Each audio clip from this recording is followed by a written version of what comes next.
Hi guys, good morning mga kaplantito, kaplantita.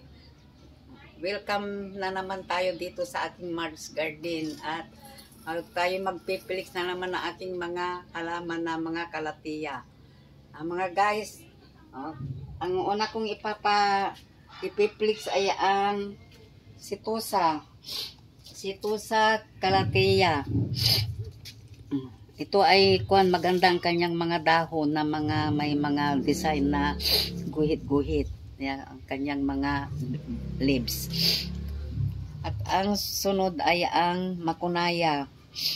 Ang makunaya kalatiya. Ang susunod na naman ay ang Alberti.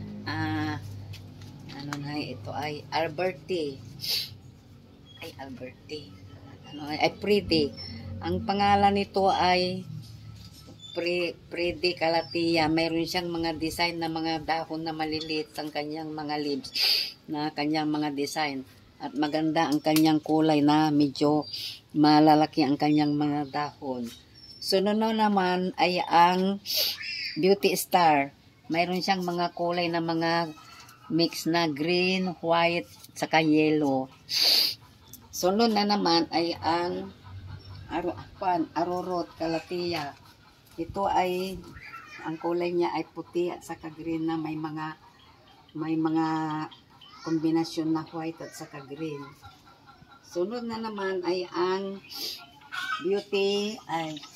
TriStar kalatiya. Malilit ang kanyang dahil ito ay siya ng ulan na nabagyo, kaya ganito ang kanya na medyo na lumiit ang kanyang mga dahon, at kasi ito ay parating na uulanan kaya nagganyan ang kanyang mga dahon. Pero pag naglasya, maganda at lalaki ang kanyang mga dahon. Ang sunod na naman ay ang Pink Stripe. Ang Pink Stripe ay mahaba ang kanyang dahon na may mga at saka violet ang kanyang likod. Ito ay berryless na mahahaba ang kanyang mga dahon. Sunod na naman ay ang kanyang White Stripe kalatiya. Maganda ang kanyang dahon na may mga guhit-guhit na kanyang mga design na mga line na mga puti. Sunod na naman ay ang Alberti. Itong Alberti ay may mga design na kuminsan ang tawag nila dito ay mga Burley Max kalatiya. Dahil sa kanyang design na parang mga may green sa kanyang, light green ang kanyang design sa gitna.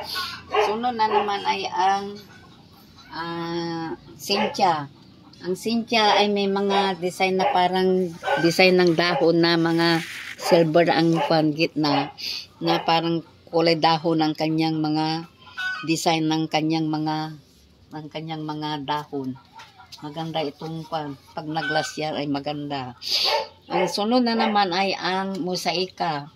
Ang Mosaika ay maganda ang kanyang design ng dahon na mayroon siyang mga yellow, green ang kanyang mga dahon, at ito ay naglalas na itong mga kulay na kanyang mga dahon na mga design na kanyang parang may rapol sa kanyang gilid.